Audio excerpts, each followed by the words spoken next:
तू किस धरा से टूट के, तू कौन धूप में सूख के, बन पाँव छाँव तू चल पड़ी, पगडंडियों पे गाँव की।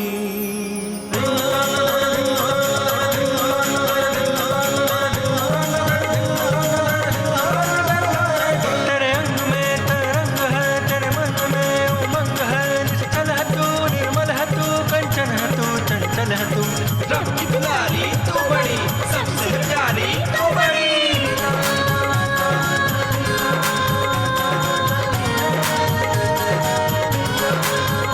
धड़कन में हर सरगम बसे, नैनन में हर मौसम बसे, तेरे संग झूमे है गगन, तेरे संग लहराए चमन।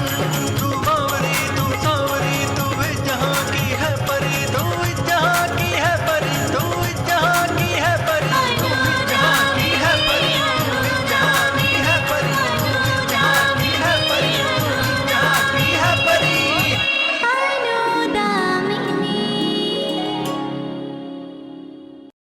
तुमच्या लक्षात नाही येते त्या लोकांनी काजलला किडनॅप करून ठेवलंय ना, त्या जागेपर्यंत पोहोचणं खूप कठीण आहे। माझ्या आत ना आग लागलेली आहे, या मेणबत्ती सारखी जळून संपून जाशील तू।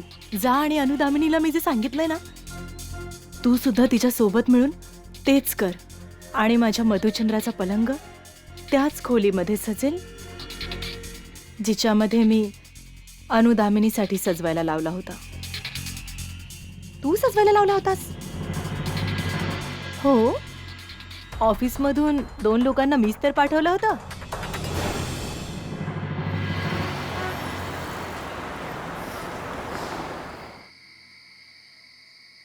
माझ्या मधुचंद्राचा पलंग फक्त अनुदामिनीच सजवेल, आणि तुला हवं असेल ना तर 1-2 माळा तू सुद्धा लावू शकतेस।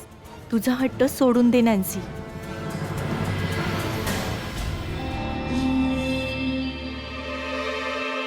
मालिनी, मालिनी प्लीज माझ्यासोबत असं नको करूस। मला माझं प्रेम मिळू दे ग, प्लीज प्लीज। तू तू इथे काय वेळ घालवतेस? जा ना, जा लवकर जा, माझ्या मधुचंद्राची तयारी कर।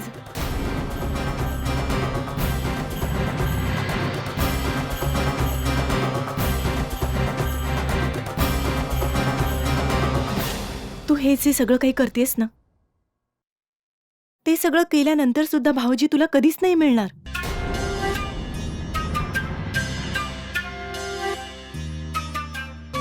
कारण ते तुझा फक्त तिरस्कार नाही करत, तर त्यांना तुझी घृणा वाटते।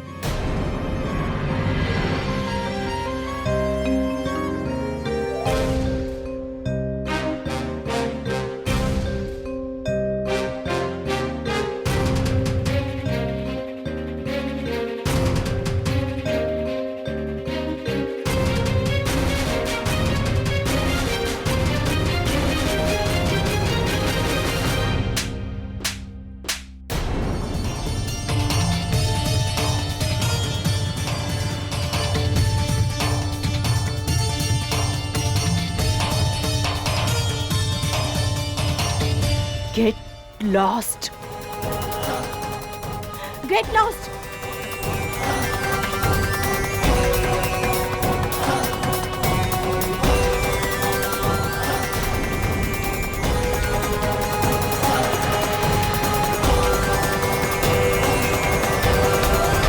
तू ही जी चापट मारलीस ना, ही मला नाही लागली, ती तुझ्या परिस्थितीला मारलीस। स्वतःच्या लाचारीला मारलीस। लक्षात ठेव नॅन्सी, अनुदामिनी ताईला संपवता संपवता तू स्वतःला संपवून टाकशील।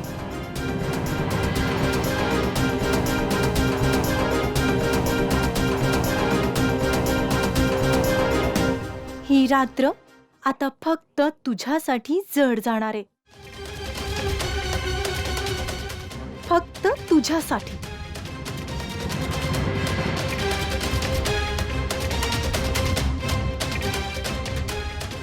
निघून जा इथून. जा इथून निघून.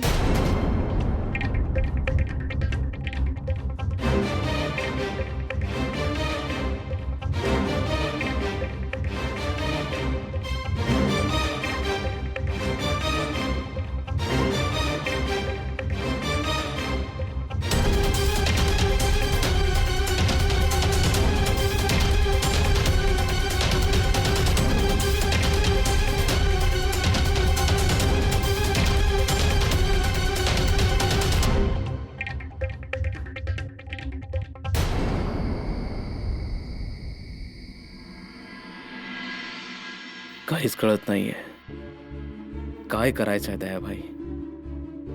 मला माझी काळजी नाहीये, पण आय वॉन्ट काजल आणि तिची मुलगी, I want to them out of danger. Bus.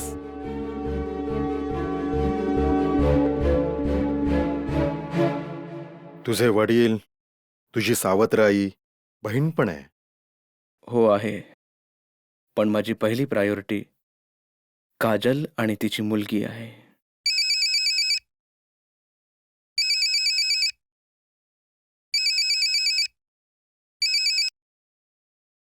Hello.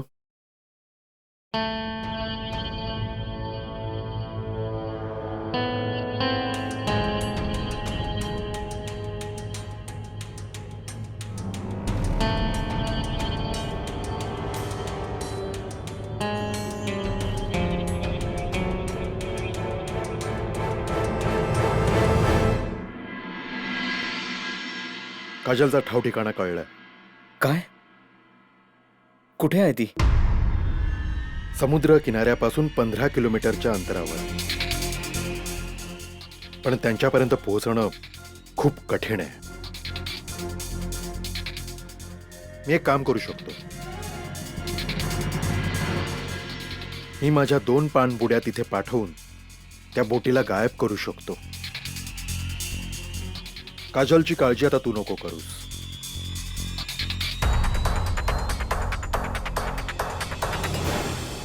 Thank you Dayabhai. पण काजलची मुलगी कुणा दलालाच्या घरी कैद आहे. हे तुला कोणी सांगितलं? ते नॅन्सीने सांगितलं. खोटं बोलते ती. त्या मुलीला ती दलालाजवळ पाठवू शकत नाही. एवढ्या खात्रीने तुम्ही कसे बोलू शकता? मुन्नू, तो बाजार गेल्या 15 दिवसांपासून बंद आहे आणि त्या बाजारामध्ये असा कुठलाही दलाल नाहीये. तो या दयाभाईला धोका देऊ शकेल. मुन्नू, तुला माहितीये, हा आधीचा दयाभाई त्याच बाजारातून जन्मलाय. माझा बाप कोण आहे हे तर मला ठाऊक नाही, पण नक्कीच तो इमानदार असावा. म्हणूनच या दयाबाईने कधीच कुठल्याही खऱ्या आणि चांगल्या माणसांवर जुलूम नाही केला. दयाभाई, आपल्याला पुढे काय करावं लागेल? ते सगळं तू माझ्यावर सोड. उद्या उजाडण्यापूर्वी काजल आणि तिची मुलगी तुझ्याजवळ असतील.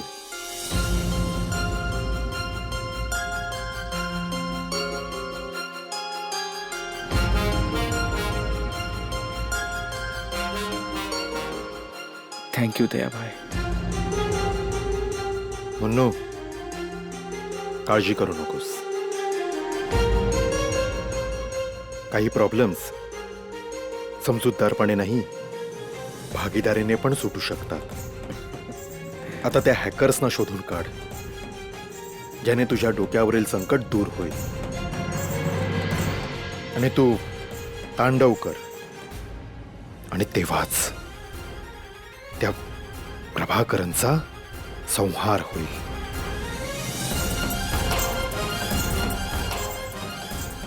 जय माता दी.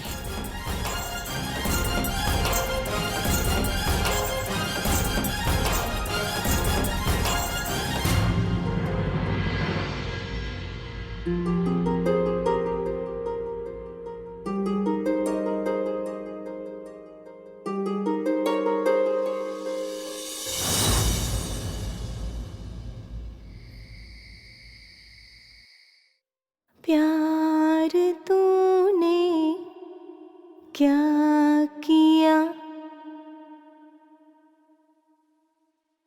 ए प्यार, तूने क्या किया, एक ही पल में अचानक दी है नई दुनिया,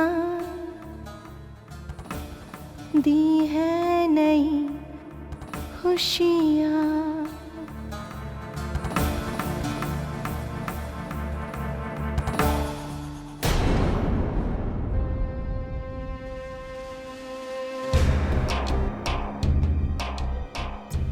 मला खरंच समजत नाहीये देव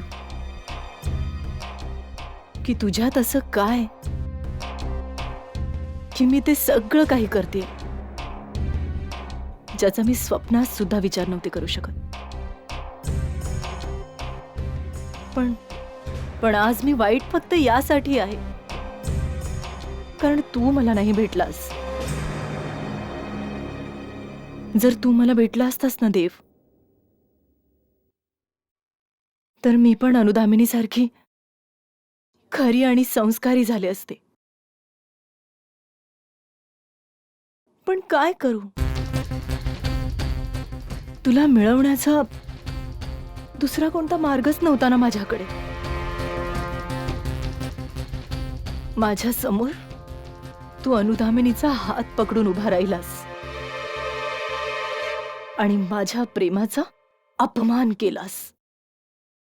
प्रेम काय असतं ना हे तुला कधीच नाही समजणार. आणि ज्या दिवशी समजून जाशील ना त्या दिवशी बदलून जाशील. जर प्रेमाचा अर्थ समजला असताना तर या प्रकारचा द्वेष आपल्या मनात, आपल्या डोळ्यात, आपल्या डोक्यात तू कधीच ठेवला नसतास. आणि अजूनही वेळ आहे. माझी गोष्ट ऐक तू. सुधर तू. त्या प्रभाकरची साधनं सोड तू. कारण की प्रभाकरन आशा ग्रुपच्या कंपनीसोबत त्यांच्या साथीदारा पण घेऊन डुबेल जे त्यांची साथ देत आहेत, ज्याच्यात तू पण आहेस. आता सुद्धा वेळ आहे. सांभाळ स्वतःला. नाहीतर एक वेळ अशी येईल जेव्हा विचार करण्याची संधी पण नाही मिळणार.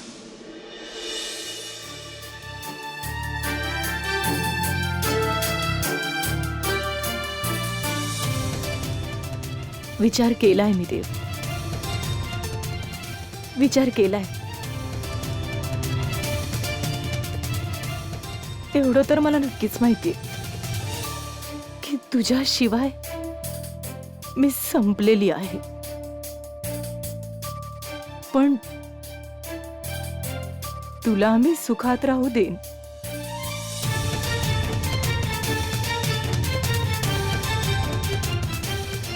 हे कधीच नाही होऊ देणार मी. कधीच नाही होऊ देणार.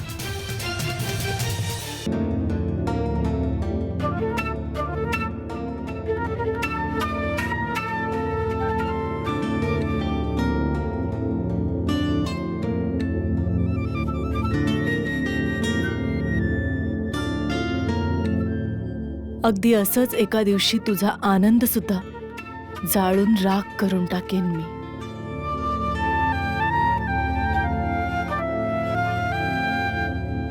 तुझं नशीब आहे ना ते रात्रीच्या काळ्या शाईने लिहीन मी देव.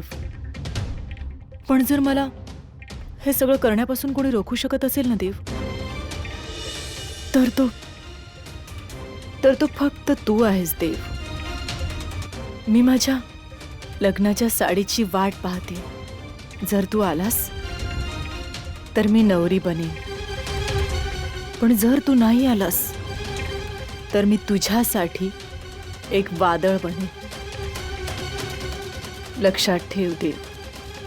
पण तू असं करू नकोस देव. मी नेहमी तुझी वाट पाहत राहीन.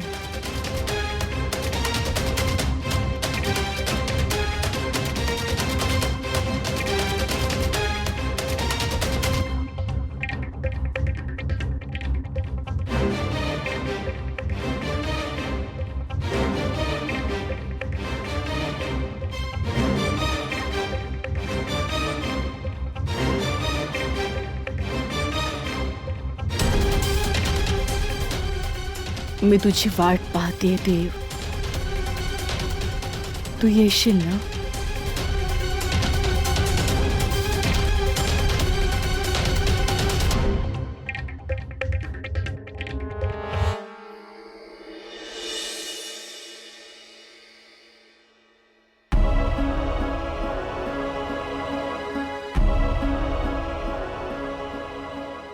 आपल्याला जसं हवं आहे, ही नॅन्सी अगदी तसंच्या तसंच वागतीये. आपण तिचं मानसिक संतुलन बिघडवून टाकलंय. नॅन्सीला आता स्वतःलाच या गोष्टीची जाणीव नाहीये की ती काय करतीये. सायकोलॉजिकली बघायला गेलं तर नाव शी इज इल. पण मालिनी, तिचं मानसिक संतुलन बिघडल्याने आपल्याला काय फायदा होणार?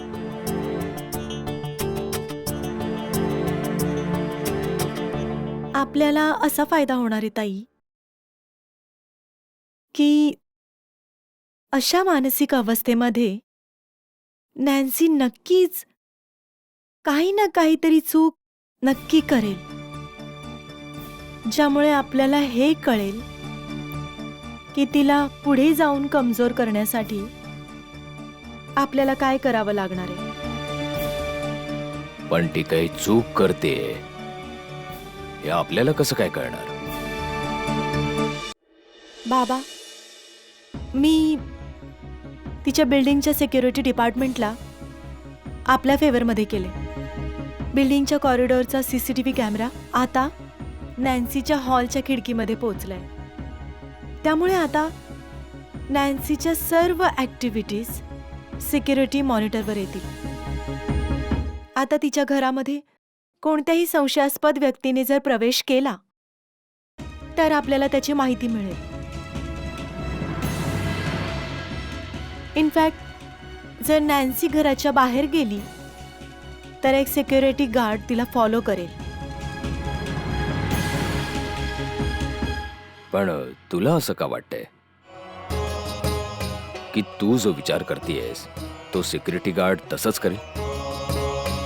होऊ शकतं तो नॅन्सीला मिळाला असेल, तिच्याकडून पैसे घेऊन तिला सर्व काही सांगेल. नाही बाबा, असं नाही होऊ शकत. का?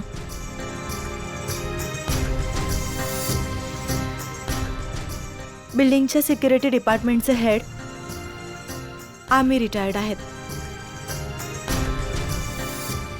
आणि सगळ्यात महत्त्वाची आणि मोठी गोष्ट ही की ते माझ्या मैत्रिणीचे वडील आहेत. मी त्यांना भेटलेली आहे आणि त्यांना सगळं सांगितलंय की आपण सगळे कोणत्या अडचणीत सापडलोय. म्हणूनच या गोष्टीबद्दल चिंता करण्याची काहीच गरज नाहीये. चला, ही तर चांगली गोष्ट आहे. सगळं काही चांगलं होत आहे. पण आता आपण पुढे काय करायचं?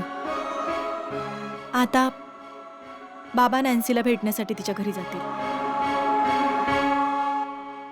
आणि त्यांना तेच करावं लागेल जे मी तिच्यासोबत करून आलेली आहे. नॅन्सीला या गोष्टीची खात्री पटवून देणं खूप गरजेचं आहे की ती भाऊजींच्या लायकीची अजिबात नाहीये. कारण या गोष्टीने तिच्या मनाला खूप जास्त त्रास होतो आणि तिच्या डोक्यामध्ये फक्त आणि फक्त नकारार्थी विचार येतात. पण असं पण तर होऊ शकतं ना की ती आपल्या नेगेटिव्ह थॉट्सने पण बाबांना नुकसान पोचवू शकते. असं नाही होणार ताई. का? कारण की बाबा आणि नॅन्सीच्या या सगळ्या ॲक्टिव्हिटीजना सिक्युरिटीवाले CC कॅमेऱ्यामध्ये बघत असणार आहेत. नॅन्सीच्या दरवाजाच्या बाहेर पॅसेजमध्ये एक गार्ड उभा असणार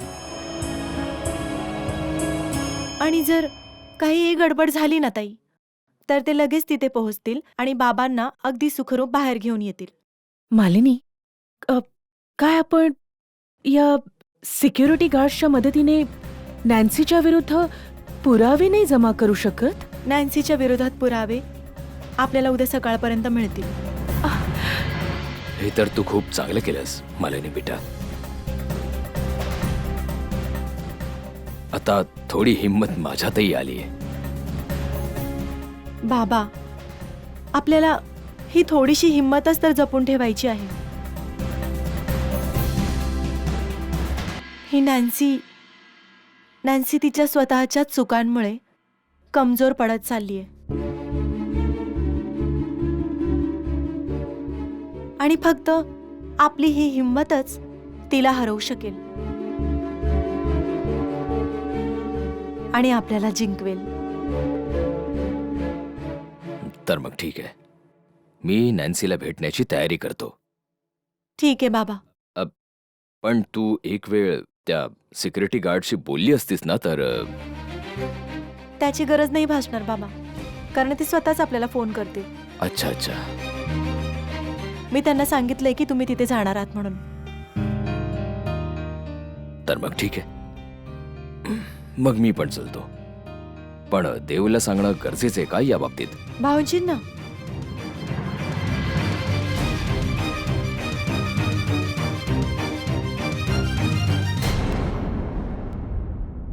मॅडम जी, एक आणखी रिक्वेस्ट आहे तुम्हाला. बोला. त्या प्रभाकरनला सांगा की संशय नको करत जाऊस माझ्यावर.